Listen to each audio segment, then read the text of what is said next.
Hi ಎಲ್ಲರಿಗೂ ನಮಸ್ಕಾರ. Aryas cooking ಅರೆನಾಗೆ ಸ್ವಾಗತ.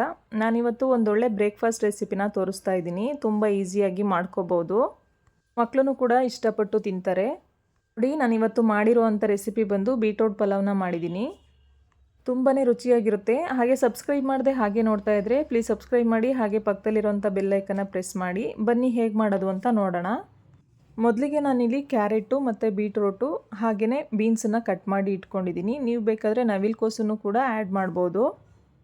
ನೋಡಿ, ಬೀನ್ಸು, ಕ್ಯಾರೆಟು ಹಾಗೆ ಬೀಟ್ರೋಟು ಎಲ್ಲದನ್ನು ಕೂಡ ಉದ್ದುದ್ದಾಗಿ ಕಟ್ ಮಾಡಿ ಇಟ್ಕೊಂಡಿದ್ದೀನಿ. ಕಟ್ ಮಾಡಿರೋಂಥ ತರಕಾರಿನ ತೊಳೆದು ಇಟ್ಕೋಬೇಕು. ನೆಕ್ಸ್ಟ್ ಇವಾಗ ಪಲಾವ್ಗೆ ಮಸಾಲಾನ ಮಾಡ್ಕೊಳ್ಳೋಣ.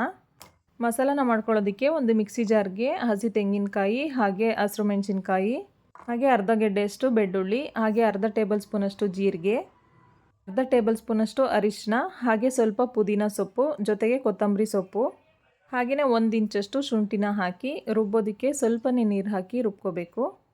ಜಾಸ್ತಿ ನೀರನ್ನ ಹಾಕೋಬೇಡಿ, ಸ್ವಲ್ಪನೇ ನೀರನ್ನ ಹಾಕಿ ರುಬ್ಕೊಳ್ಳಿ. ನೋಡಿ, ಈ ಥರ ಚೆನ್ನಾಗಿ ಪೇಸ್ಟ್ ಮಾಡಿ ಇಟ್ಕೋಬೇಕು. ನೆಕ್ಸ್ಟ್ ಇವಾಗ ಒಂದು ಮಿಕ್ಸಿಂಗ್ ಬೌಲ್ನ ತೊಗೊಂಡು ಸೋನಾ ಮಸೂರಿ ಅಕ್ಕಿನ ಹಾಕ್ತಾಯಿದ್ದೀನಿ. ಅಕ್ಕಿನ 1.5 ಲೋಟ ಅಷ್ಟು ತೊಗೊಂಡಿದ್ದೀನಿ. ಪಲಾವ್ಗೆ ಒಗ್ಗರಣೆ ಹಾಕೋಕ್ಕೂ ಮುಂಚೆ ಅಕ್ಕಿನ ನೆನೆಸಿಟ್ಟಿದ್ರೆ ಪಲಾವು ಉದ್ರುದ್ರಾಗಿ ತುಂಬ ಚೆನ್ನಾಗಿ ಬರುತ್ತೆ. ನೋಡಿ, ಇವಾಗ ಅಕ್ಕಿನ ನೆನೆಸಿ ಇಟ್ಕೋತಾ ಇದ್ದೀನಿ. ನೆಕ್ಸ್ಟ್ ಇವಾಗ ಬೀಟ್ರೋಟ್ ಪಲಾವ್ನ ಮಾಡೋದಕ್ಕೆ ಸ್ಟವ್ ಆನ್ ಮಾಡಿ ಒಂದು ಕುಕ್ಕರ್ನ ಇಟ್ಕೋತಾ ಇದ್ದೀನಿ. ಕುಕ್ಕರ್ ಬಿಸಿ ಆದ ನಂತರ ಒಗ್ಗರಣೆಗೆ ಎಣ್ಣೆನ ಹಾಕೋತಾ ಇದ್ದೀನಿ. ಎಣ್ಣೆ ಎಲ್ಲ ಬಿಸಿ ಆದಮೇಲೆ ಸ್ಪೈಸಸ್ನ ಹಾಕ್ಕೋಬೇಕು. ನಾನಿಲ್ಲಿ ಚಕ್ಕೆ, ಲವಂಗ, ಏಲಕ್ಕಿ, ಪಲಾವ್ ಎಲೆ, ಜಾಪತ್ರೆ, ಅನಾನಸ್ ಮೊಗ್ಗು, ಮರಾಠಿ ಮೊಗ್ಗು, ಕಲ್ಲುನ ತೊಗೊಂಡಿದ್ದೀನಿ. ಈ ಎಲ್ಲ ಸ್ಪೈಸಸ್ನು ಕೂಡ ಎಣ್ಣೆ ಬಿಸಿ ಆದ ನಂತರ ಹಾಕಿ ಹಾಗೆ ಬಾಡಿಸ್ಕೋಬೇಕು. ನೆಕ್ಸ್ಟ್ ಇವಾಗ ಅರ್ಧ ಟೇಬಲ್ ಸ್ಪೂನಷ್ಟು ಸಾಸಿವೆನ ಹಾಕಿ ನೋಡಿ ಬಾಡಿಸ್ಕೊತಾ ಇದ್ದೀನಿ. ಇವಾಗ ಉದ್ದುದ್ದ ಕಟ್ ಮಾಡಿ ಇಟ್ಕೊಂಡಿರೋಂಥ ಈರುಳ್ಳಿನೂ ಕೂಡ ಸೇರಿಸಿ ಸ್ವಲ್ಪ ಫ್ರೈ ಮಾಡ್ಕೋಬೇಕು. ಹಾಗೆಯೇ ಸ್ವಲ್ಪ ಕರ್ಬೇವಿನ ಸೊಪ್ಪನ್ನ ಹಾಕಿ ಸಾಫ್ಟ್ ಆಗೋವರೆಗೂ ಬೇಯಿಸ್ಕೊಳ್ಳಿ. ನಂತರ ಒಂದು ಟೊಮೊಟೊನ ಕಟ್ ಮಾಡಿ ಇಟ್ಕೊಂಡಿದ್ದೆ, ಅದನ್ನು ಕೂಡ ಹಾಕಿ ಸಾಫ್ಟ್ ಆಗೋವರೆಗೂ ಬೇಯಿಸ್ಕೊತಾ ಇದ್ದೀನಿ. ಎಲ್ಲ ಸ್ವಲ್ಪ ಫ್ರೈ ಆದಮೇಲೆ 1/4 ಕಟ್ಟಷ್ಟು ಮೆಂತ್ಯ ಸೊಪ್ಪನ್ನು ಕಟ್ ಮಾಡಿ ಇಟ್ಕೊಂಡಿದ್ದೆ, ಅದನ್ನು ಕೂಡ ಹಾಕಿ ಹಸಿ ವಾಸನೆ ಹೋಗೋವರೆಗೂ ಫ್ರೈ ಮಾಡ್ಕೋಬೇಕು. ರೆಸಿಪಿ ಸ್ಕೂಲ್ ಲಂಚ್ ಬಾಕ್ಸಿಗೆಲ್ಲ ತುಂಬಾ ಚೆನ್ನಾಗಿರುತ್ತೆ. ನೀವು ಒಂದ್ಸಲ ಟ್ರೈ ಮಾಡಿ ಹೇಗಿತ್ತು ಅಂತ ಕಮೆಂಟ್ ಮಾಡಿ. ಹಾಗೆ ಸಬ್ಸ್ಕ್ರೈಬ್ ಮಾಡದೆ ಹಾಗೆ ನೋಡ್ತಾ ಇದ್ದರೆ ಪ್ಲೀಸ್ ಸಬ್ಸ್ಕ್ರೈಬ್ ಮಾಡಿ, ಹಾಗೆ ಪಕ್ಕದಲ್ಲಿರೋಂಥ ಬೆಲ್ಲೈಕನ್ನ ಪ್ರೆಸ್ ಮಾಡಿ. ನೋಡಿ, ಇವಾಗ ಕಟ್ ಮಾಡಿ ಇಟ್ಕೊಂಡಿರೋ ತರಕಾರಿನ ಚೆನ್ನಾಗಿ ತೊಳೆದು ಈಗ ಕುಕ್ಕರ್ಗೆ ಸೇರಿಸ್ತಾ ಇದ್ದೀನಿ. ತರಕಾರಿ ಎಲ್ಲ ಹಾಕಿದ ಮೇಲೆ ಒಗ್ಗರಣೆ ಜೊತೆ ಸ್ವಲ್ಪ ಚೆನ್ನಾಗಿ ಬಾಡಿಸ್ಕೋಬೇಕು. ನೆಕ್ಸ್ಟ್ ಇವಾಗ ಅರ್ಧ ಕಪ್ಪಷ್ಟು ಹಸಿ ಬಟಾಣಿನ ಹಾಕೋತಾ ಇದ್ದೀನಿ. ನೀವು ಬೇಕಾದರೆ ಒಣಗಿರೋ ಬಟಾಣಿ ಕೂಡ ನೆನೆಸಿ ಹಾಕ್ಕೋಬೋದು. ನೋಡಿ, ತರಕಾರಿ ಎಲ್ಲ ಚೆನ್ನಾಗಿ ಈ ಥರ ಬಾಡಿಸ್ಕೊಂಡ್ರೆ ಪಲಾವ್ ರುಚಿ ಕೂಡ ಹೆಚ್ಚಾಗುತ್ತೆ. ನೋಡಿ, ಇಷ್ಟು ಫ್ರೈ ಮಾಡ್ಕೊಂಡಿದ್ದಾದಮೇಲೆ ಆವಾಗಲೇ ರುಬ್ಬಿಟ್ಕೊಂಡಿರುವಂಥ ಮಸಾಲಾನ ಸೇರಿಸ್ತಾ ಇದ್ದೀನಿ. ಅದೇ ಮಿಕ್ಸಿ ಜಾರಿಗೆ ಸ್ವಲ್ಪನೇ ನೀರನ್ನ ಸೇರಿಸಿ 1 ಟೇಬಲ್ ಸ್ಪೂನಷ್ಟು ಕಲ್ಲುಪ್ಪನ್ನು ಹಾಕಿ ಚೆನ್ನಾಗಿ ಮಿಕ್ಸ್ ಮಾಡ್ಕೋಬೇಕು. ಮಸಾಲದು ಹಸಿ ವಾಸನೆ ಹೋಗೋವರೆಗೂ ಸ್ವಲ್ಪ ಕುದಿಸ್ಕೋಬೇಕು. ಅಲ್ಲಿವರೆಗೂ ಈ ಥರ ಬಾಡಿಸ್ಕೋಬೇಕು. ನೋಡಿ, ಇವಾಗ ಮಸಾಲೆ ಎಲ್ಲ ಚೆನ್ನಾಗಿ ಕುದೀತಾ ಇದೆ. ಇವಾಗ ನೆನೆಸಿಟ್ಕೊಂಡಿರೋವಂಥ ಅಕ್ಕಿನ ತೊಳೆದು ಹಾಕ್ತಾ ಇದ್ದೀನಿ.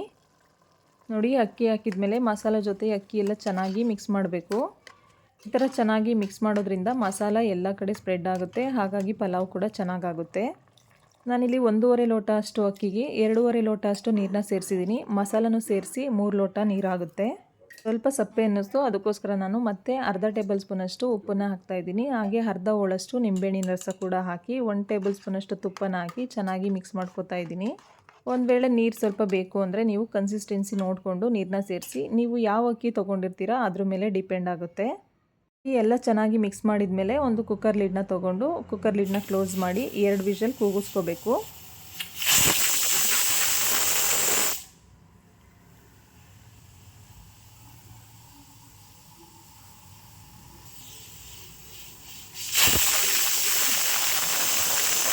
ನೋಡಿ, 2 ವಿಷಲ್ ಆದಮೇಲೆ ಸ್ಟವ್ನ ಆಫ್ ಮಾಡಿ ಕುಕ್ಕರ್ ಕೂಲ್ ಆಗೋದಕ್ಕೆ ಬಿಟ್ಟಿದ್ದೀನಿ. ನೆಕ್ಸ್ಟ್ ಇವಾಗ ಕುಕ್ಕರ್ ಕಂಪ್ಲೀಟಾಗಿ ಕೂಲ್ ಆದಮೇಲೆ ಕುಕ್ಕರ್ ಲಿಡ್ನ ಓಪನ್ ಮಾಡಿ ತೋರಿಸ್ತಾ ಇದ್ದೀನಿ. ನೋಡಿ, ಬೀಟ್ರೋಟ್ ಪಲಾವ್ ತುಂಬ ಚೆನ್ನಾಗಿ ಬಂದಿದೆ. ನೋಡಿ, ಎಷ್ಟು ಚೆನ್ನಾಗಿ ಉದ್ರುದ್ರಾಗಿ ಬಂದಿದೆ ಅಂತ. ಈ ರೆಸಿಪಿ ಇಷ್ಟ ಆಗಿದ್ರೆ ಲೈಕ್ ಮಾಡಿ, ಫ್ರೆಂಡ್ಸು ಫ್ಯಾಮಿಲಿ ಜೊತೆ ಶೇರ್ ಮಾಡಿ. ಮತ್ತಷ್ಟು ಹೆಲ್ತಿ ರೆಸಿಪೀಸ್ಗೆ ಆರ್ಯಾಸ್ ಕುಕಿಂಗ್ ಅರೇನಾ ಚಾನಲ್ನ ಸಬ್ಸ್ಕ್ರೈಬ್ ಮಾಡಿ, ಹಾಗೆ ಪಕ್ಕದಲ್ಲಿರೋಂಥ ಬೆಲ್ಲೈಕನ್ನ ಪ್ರೆಸ್ ಮಾಡಿ. ಎಲ್ಲರೂ ಹೀಗೆ ಸಪೋರ್ಟ್ ಮಾಡ್ತಾಯಿರಿ. ನೋಡಿ, ಪಲಾವ್ನ ಚೆನ್ನಾಗಿ ಮಿಕ್ಸ್ ಮಾಡಿ ಇಟ್ಕೊಂಡಿದ್ದೀನಿ. ಒಂದು ವೇಳೆ ಮಸಾಲೆ ಏನಾದರೂ ಸೈಡಲ್ಲಿದ್ದರೆ ಈ ಥರ ಚೆನ್ನಾಗಿ ಒಂದ್ಸಲ ಮಿಕ್ಸ್ ಮಾಡ್ಕೊಳ್ಳಿ. ನೋಡಿ, ಇವಾಗ ಒಂದು ಸರ್ವಿಂಗ್ ಪ್ಲೇಟ್ಗೆ ಸರ್ವ್ ಮಾಡಿ ತೋರಿಸ್ತಾ ಇದ್ದೀನಿ. ಎಷ್ಟು ಚೆನ್ನಾಗಿ ಬಂದಿದೆ, ನೋಡೋದಕ್ಕೆ ಎಷ್ಟು ಚೆನ್ನಾಗಿ ಕಾಣಿಸ್ತಿದೆಯೋ ತಿನ್ನೋದಕ್ಕೂ ಕೂಡ ಅಷ್ಟೇ ಚೆನ್ನಾಗಿದೆ, ರುಚಿಯಾಗೂ ಕೂಡ ಇದೆ. ಈ ವಿಧಾನದಲ್ಲಿ ನೀವೊಂದ್ಸಲ ಟ್ರೈ ಮಾಡಿ.